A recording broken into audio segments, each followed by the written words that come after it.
নমস্কার সবাইকে। সবাই কেমন আছো তোমরা? আশা করি সবাই ভালো আছো। আবার তোমাদের নতুন একটা ভিডিও নিয়ে চলে এসেছি। ভিডিওর প্রথমটা দেখে তোমরা আশা করি বুঝতেই পেরেছো যে আমি কি নিয়ে ভিডিও করছি।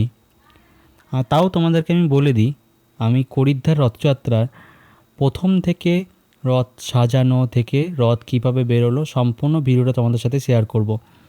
তোমরা অনেকেই আমি যেই ফটো ভিডিও যেগুলো ছেড়েছি সেগুলো সবাই দেখেছো এবং সাপোর্টও করেছো, তার জন্য সবাইকে অসংখ্য ধন্যবাদ।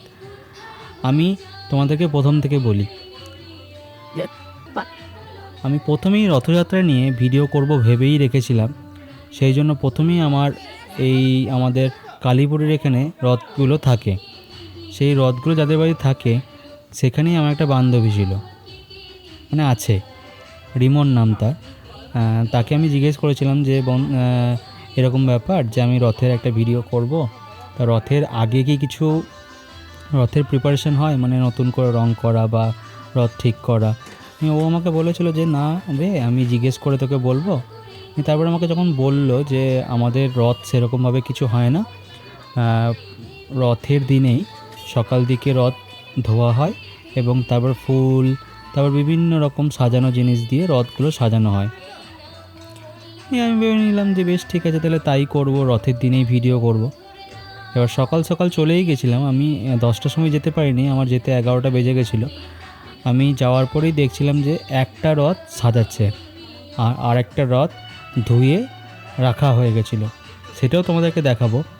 আমি সেই রথ তৈরি কিছু মানে যেগুলো সাজাচ্ছিল বা নতুন করে সব পতাকা টতাকা লাগাচ্ছিলো সেগুলোই আমি ক্লিপ নিয়ে নিয়েছিলাম। তারপরে বক্স চোঙা এগুলো সব লাগাচ্ছিলো, চোঙা লাগিয়ে দিচ্ছিলো রথের মধ্যে যাতে গান বাজনা হলে সেটা বোঝা যায় ভালো করে, সেইগুলো নিচ্ছিলাম।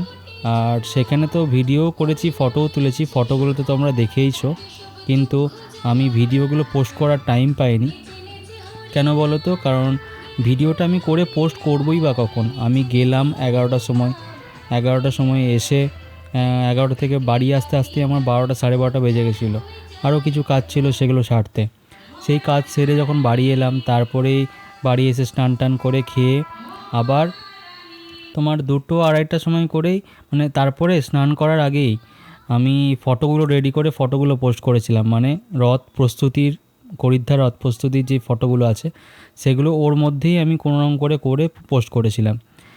কিছু করার নেই, কিছু তো একটা পোস্ট করতে হবে, সেই জন্য আমি সেগুলো পোস্ট করেছিলাম। আর ভিডিওটা করতে ধরো বেশি টাইম লাগে, কারণ ভিডিও আমি লগে বেশিরভাগই করি, সেগুলো কালার করতে হবে, সেটা আবার ভিডিও এডিট করতে হবে, গানের সাথে ম্যাচ করতে হবে, অনেক রকম ব্যাপার আছে। সেই জন্য ভিডিওটা করা হয়ে ওঠেনি, ফটোগুলোই করেছিলাম কোনো মতে। ফটোগুলো করে নেওয়ার পরে আবার চলে গেছিলাম।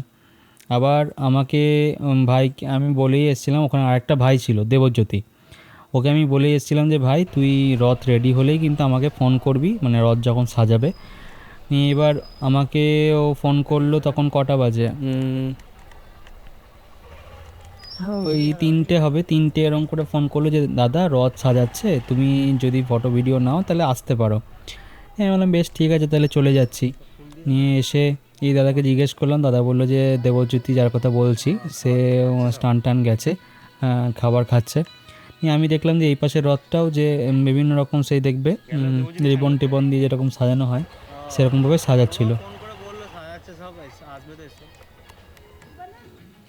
ফোন করেছিলাম আগে।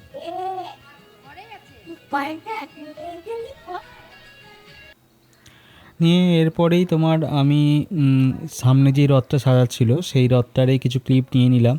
এই ক্লিপগুলো কিছুটা তোমরা দেখতে পাবে যে আমি ছেড়েছিলাম, মানে যে রথের ভিডিওটা ছেড়েছিলাম তার মধ্যে 2-1টা অ্যাড করেছিলাম। এবার এখান থেকে যে ফটো নিলাম, গুছিয়ে ভিডিও নিলাম, সেই ভিডিওগুলো আমার কাছে স্টক করা থাকলো। কারণ আমি দেখলাম যে এবছর যখন পোস্ট করতে পারলাম না, সেটা সামনের বছর যখন রথ আসবে, মানে আবার আমাদের রথযাত্রা হবে, তখন আমি তার আগে কোনো একটা পোস্ট করব।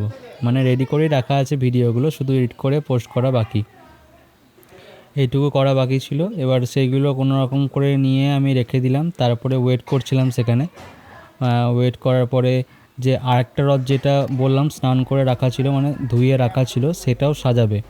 এইটা যেরকম ধরো পতাকা বিভিন্ন ওই ঝুলপুলি অনেক রকমভাবে সাজিয়েছে, সেটা আর ওইটাতে ফুল দিয়ে কলা পাতা দিয়ে এসব দিয়ে সাজাবে। এবার ওটাই আমি ওয়েট করছিলাম যে কতক্ষণে ওটা সাজাবে। তো সেই জন্য আমি ওয়েট করে অনেকক্ষণ থাকলাম, যে এখানে কিছুটা নিলাম, কিছুটা নেওয়ার পরেই তারপরে ওদিকের জন্য দাঁড়ালাম। আর এইখানে যা ফটো তুলেছিলাম, ফটো ভিডিও, সেগুলো তোমরা দেখতে পাবে, আমার পোস্ট করা আছে। সেই দিনকেই আমি ধরো দ্বিতীয়বার গেছি। এখানে তো ধরো সব কিছু লাগানো হচ্ছে। ধরো প্রথমে একটা রথ দেখো যেটা সাজানো হয়ে গেছে, ওটা মনে হয় প্রায় কমপ্লিট বলে তারপরে এইটা সাজাতে স্টার্ট করেছিল। এখানে কিছু ক্লিপ নিয়ে নেওয়ার পরে আমি তাহলে এখান থেকে বেরিয়ে গেলাম। এখান থেকে বেরিয়ে তারপরে বাইরে এই রথটারই সূর্যের আলোটা এত সুন্দরভাবে পড়ছিল, আর গরমটাও ছিল সেদিনকে মারাত্মক গরম। আমি ঘেমে চুমে শুধু চান করে, একেই তো আমি প্রচুর ঘামি, তারপরে আবার গরমটা এত ছিল, পুরো ঘেমে চান করে যাচ্ছিলাম। তারপরে ধরো এই তোমাদেরকে যেটা বললাম যে একটা ধুয়ে যেটা রাখা ছিল, এইটাই দেখো ফুল টুল দিয়ে সাজাচ্ছিল। আর এখানে ওই ভাইটা আর ওই ভাইটার বাড়িতে কোনো একটা এক্স্যাক্ট জানি না, তবে গরমটাও ছিল। এই দেখো ওই পাশে সাইডে যেই ভাইটা দাঁড়িয়ে আছে, ওই ভাইটাই ফোন করে দিয়েছিল না, ও ওদের বাড়িতে একটা রথ থাকে, মানে সব কিছু মিলেমিশেই থাকে। ওখানে কয়েকটা বাড়ি আছে, তাদের প্রত্যেকটা বাড়িতে একটা করে, কারোর বাড়িতে জগন্নাথের রথ, কারোর বাড়িতে সুভদ্রা রথ, কারোর বাড়িতে তোমার বলরামের রথ, মানে এরকমভাবে সব ঠাকুরগুলোর রথগুলো প্রত্যেকটা আলাদা আলাদা বাড়িতে থাকে। এবার তারপরে তো হয়েই গেল, তারপরে আমি বাড়ি চলে গেছিলাম, কারণ রথ বেরোতে আরও দেরি আছে, কারণ আমি এসছিলাম 2:30-3টে সময় করে। তারপরে দেখলাম যে 4টে, আমার আধ ঘন্টার মধ্যে শ্যুটগুলো নেওয়া হয়ে গেছিলো। নেওয়া হয়ে যাওয়ার পরে তারপরে আমি বাড়ি চলে গেছিলাম। তারপর আবার আমি 5:10-15 করে আরেকটা বোন, মানে বলি ওর কথাও না বললে নয়, যেরকম প্রথমে আমি তোমাদেরকে দেবজ্যোতির কথা বললাম, রিমনের কথা বললাম, সেরকম ওই অর্পিতা বোন, মানে ও আমার সব ভিডিও শেয়ার করে, আমাকে খুব সাপোর্ট করে। মানে কিছু কিছু জন আছে না, যারা দেখবে আমার ভিডিও ওরা তো পছন্দ করেই, উল্টে আমাকে সবসময় সব রকমভাবে সাপোর্ট করে। আমি যাই ছাড়ি সেটা শেয়ার করা, লাইক করা, কমেন্ট করা, সব রকমভাবেই ওরা করে। সেরকম এই বোনটাও আমাকে ফোন করে দিয়েছিল, ওর ওখানেই বাড়ি। আমাকে ফোন করে দিয়েছিল যে রাহুলদা তুমি চলে এসো, তো এরকম ব্যাপার, আমাদের রথ কিন্তু এবার বেরিয়ে যাবে, তুমি চলে এসো। আমি তাড়াতাড়ি করে চলে এলাম। চলে আসার পরেই তারপরে দেখলাম রথ একটা অলরেডি বেরিয়ে গেছিলো, ওই জন্য গাড়িটা সাইডে কোনো করে দাঁড় করিয়ে রথটা নিয়ে, মানে রথের ভিডিও কিছু নিয়ে নিচ্ছিলাম। আর এইখানে এবার তোমরা যে ভিডিওগুলো দেখতে পাবে, তোমরা ভালো করে ভিডিওটা লক্ষ্য করবে, আমি কিছু কিছু জায়গায় তোমরা দেখতে পাবে যে ভিডিও নিচ্ছি, সেই ভিডিওটার সাথে কিন্তু তোমরা ম্যাচ দেখতে পাবে আমি যেই ভিডিওটা হরিদ্বার রথযাত্রা ছেড়েছিলাম।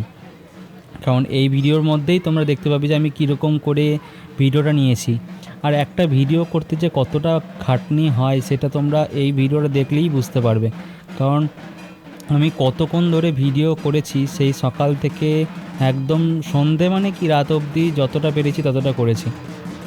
এবার দেখো না, এখানে রথ তোমার ঠাকুরগুলো নিয়ে বেরোচ্ছিল, ওই যে তোমাদেরকে বললাম যেই বোনটার কথা, অর্পিতা, ও আমাকে ডাকলো। আমি ওপাশে রথের ভিডিও নিচ্ছিলাম, এদিকে রথ ঠাকুর নিয়ে বেরোচ্ছে, সেই জন্য আমাকে ডেকে দিল যে রাহুলদা দেখো ঠাকুর নিয়ে বেরোচ্ছে, তুমি এখানে আসবে তো চলে এসো, এখান থেকে নেবে তো নাও।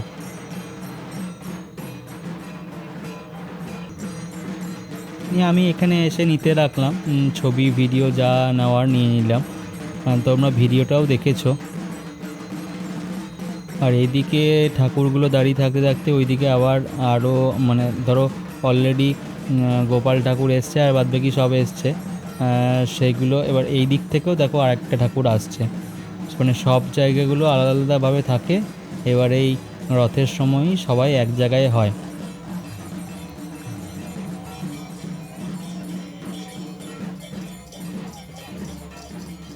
আর সুন্দর সুন্দর ক্লিপও পাচ্ছিলাম, গরমটাও লাগছিল আর মেঘও করে রেখেছিল, ওয়েদারটা ভালো ছিল, কিন্তু সেই ভাবসানি টাইপের গরম ছিল।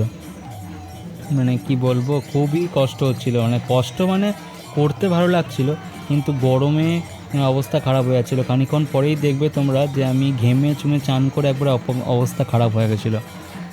তারপরে এখানে ধরো বেরোচ্ছে রথের মধ্যে ঠাকুরদের সব উঠাবে, সেই জন্য আমি যতটা পারছিলাম এদিক ওদিক থেকে নতুন নতুন অ্যাঙ্গেল বিভিন্নভাবে নিয়ে ভিডিওগুলো করার চেষ্টা করছিলাম। আর কিছু কিছু মানুষ আছে মানে সুন্দর সুন্দর ফ্রেম এমনভাবে নষ্ট করে দিচ্ছিলো, তাদের উপর রাগও উঠছিলো, কিন্তু কিছু বলাও যাবে না।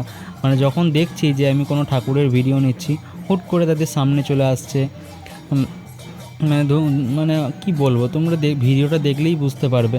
তারপরে তো ধরো আমি ভিডিও নিচ্ছি, আমি তো না ভিডিও দেখে আমি না কোনো ইনকাম হয় না কিছু হয়, জাস্ট এটা আমার একটা শখ এবং ভালো লাগে। আর মানে ইচ্ছা হয় যে একটা নতুনভাবে ডকুমেন্টারি করার, মানে সেই জন্য আমি চেষ্টা করি ভিডিওগুলো করার এবং বিভিন্নভাবে ফটো তোলার। তারপরে এইখানেই দেখো দেখো আমি ভিডিও নিচ্ছি, আমি জানিও না, আর এদিকে তো ভিড় থাকবেই। আর এই সাইকেলওয়ালা এমনভাবে মানে সাইকেল নিয়ে আসছে, সাইকেলটা নিয়ে পুরো ধাক্কা দিয়ে মনে বলতেই পারে যে দাদা একটু সরো বা কিছু, পেরিয়ে যায়, তা মুখে বেরোচ্ছে না। সাইকেল দিয়ে সেই সাইকেলের টায়ার দিয়ে আমার গায়ে ধাক্কা দিচ্ছে।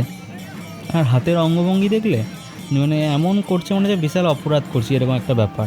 মানে কি বলবো, একটু সাইড করে যাওয়াই যায় বা একটুখানি দাঁড়ানোই যায় যে রথগুলো বেরিয়ে যায় তারপরে যায়, বা একটু অপেক্ষা করে করে যায়, তা না মানে সেই কি বলবো, মানে যাচ্ছে তাই অবস্থা।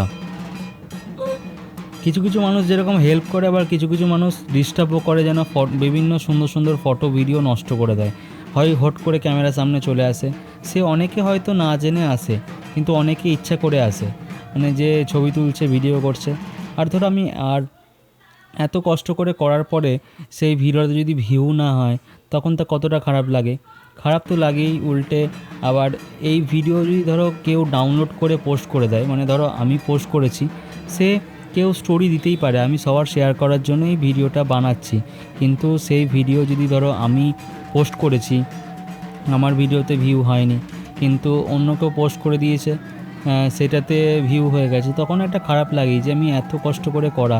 আর ভিডিও শুধু করা তো নয়, মানে যারা ভিডিও করে তারাই বুঝবে, মানে ভিডিও ফটো যারা তোলে, একটা ভিডিও শুধু করা নয়, ভিডিওটা করার পরেও যে অনেকটা খাটনি থাকে সেটা কী করে বোঝাবো। কারণ ধরো আমি নর্মাল প্রথমে ভিডিও করি না, আমি লগে ভিডিওটা করি, লগে ভিডিও করার পরে সেই ভিডিওটা টাইমলাইনের সাথে অ্যাড করতে হয়, এডিট করতে হয়, সেটা তারপরে কালার করতে হয়, তারপরে এক্সপোর্ট করতে হয়, সেটা করতেই অনেক টাইম লাগে। আর তোমরা দেখতেই পাচ্ছ যে আমি সকাল থেকে মানে এখনও বিকেল চলছে, সবটাই ভিডিও নিচ্ছি, তাহলে কত ভিডিও ফটো হয়েছে তোমরা ভাবো। ফটো খুব একটা নিইনি, কম নিয়েছিলাম, ভিডিওটাই বেশি নিয়েছিলাম, যেহেতু ভিডিওটা পোস্ট করবো ভেবে রেখেছিলাম, আমার ফটোটা কম হলেও অসুবিধা নেই, সেই জন্য ভিডিওটাই বেশি করছিলাম। আর ভিডিও ক্লিপও প্রচুর হয়ে গেছিলো, প্রচুর, প্রায় 200-300 উপরে ক্লিপ ছিল। 200-300 উপরে ক্লিপ থাকার পরে সেই ভিডিও থেকে কোন ক্লিপটা ভালো এসেছে, কোনটা কীরকম এসেছে, সেটাকে কালার করা, প্রত্যেকটা লাইট কন্ডিশন আলাদা, প্রত্যেকটা আলাদাভাবে কালার করা, সেটাকে এডিট করা, সেটা ধরো প্রথমত হাতে করছি, হাতে করলে কিছু কিছু জায়গায় নড়ে যায়, সেই জায়গাগুলো স্টেবল করা, অনেক রকম ব্যাপার আছে। যারা ফোনে করে তারাও খুব একটা বুঝতে পারবে না, কিন্তু যারা ভালোভাবেই ভিডিও করে তারা বুঝতে পারবে।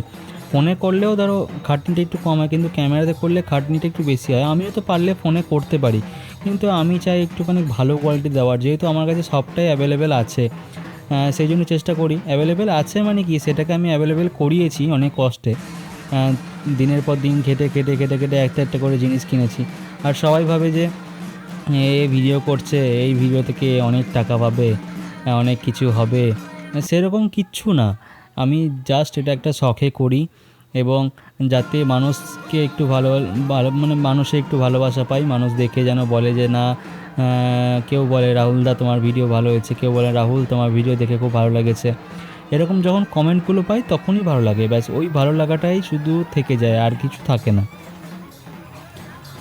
আর সবাইকে ক্লিয়ার করে বলে দিই, আমি কোনো ভিডিও থেকেই কোনো টাকা পাই না, সেটা অনেকেই ভাবো, অনেকেই যে ভিউ হচ্ছে বা কিছু টাকা পায় অনেক, সেরকম কোনো ব্যাপার না, টাকা পয়সার এখানে ব্যাপার আসেই না। আমার ভালো লাগে তাই আমি ভিডিওগুলো করি, আর যেই টাইমে আমি ফাঁকা থাকি সেই টাইমে করি। ধরো আমি অন্য কোনো কাজে ব্যস্ত থাকি তখন আমি করতে পারি না, যেরকম আমি সোজা অর্থে ভিডিওগুলো করেছিলাম কিন্তু উল্টো অর্থে করতে পারিনি।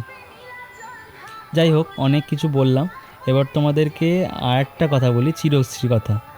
আমি প্রথমে চলে গেছিলাম, সামনে আসছিলাম, রথ যখন আসছিল তখন ওখানে একটা বাড়ির সামনে সুন্দর ভিউ ছিল, মানে ওর বাড়ির সামনে সেরকম তার দেখা যাচ্ছিল না, ছাদ থেকে সুন্দর রথটা আসতো। আমি প্রথমে তাকে বললাম যে দিদি, যে আপনার বাড়ি থেকে ছাদ থেকে করব, ভিডিওটা নেব। বলছে না না হবে না, একদম ডাইরেক্ট বলে দিল। আমি বেশ ঠিক আছে। নিয়ে তারপরে আমি দেখলাম, আর আমি তখন অনেকটা ডিস্টেন্সে ছিলাম, অনেকটা দূরে ছিলাম।